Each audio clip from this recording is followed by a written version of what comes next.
Hi, I'm Brady, and I'm going to be sharing my testimony. Before I came to H2O, I was living a very secular life. I struggled at that time with relationships and maintaining friendships and just building those friendships. If you know me, I am extremely extroverted, but before I become an extrovert, I have bad social anxiety.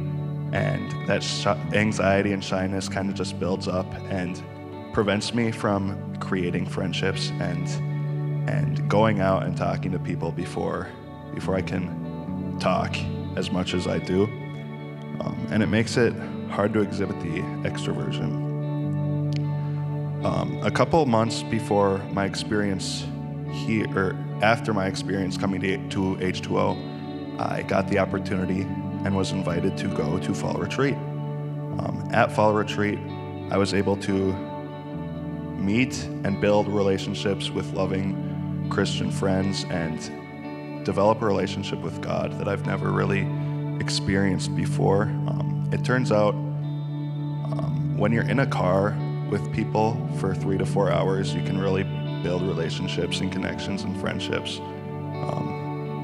And when you're stranded with people for 2.5 days, you can build those connections further.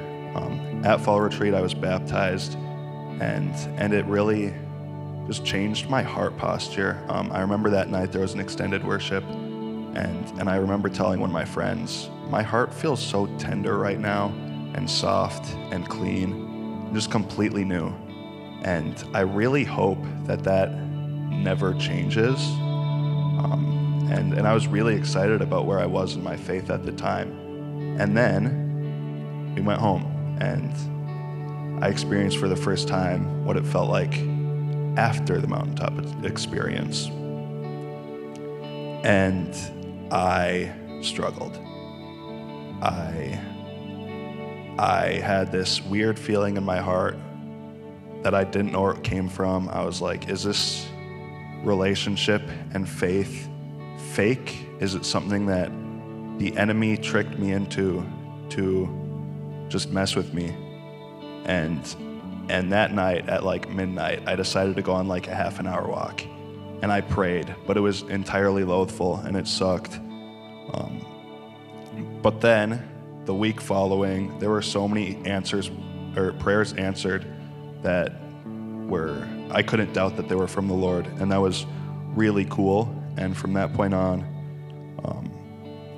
I really couldn't question him or his glory, and I decided to wholeheartedly just step in my faith and continue and do whatever he asked of me, and allow myself to see his glory in the fullest. And I'm super grateful for that. And just thinking about that story, I thought back to a piece of scripture from Matthew 14, verses 27 through 33.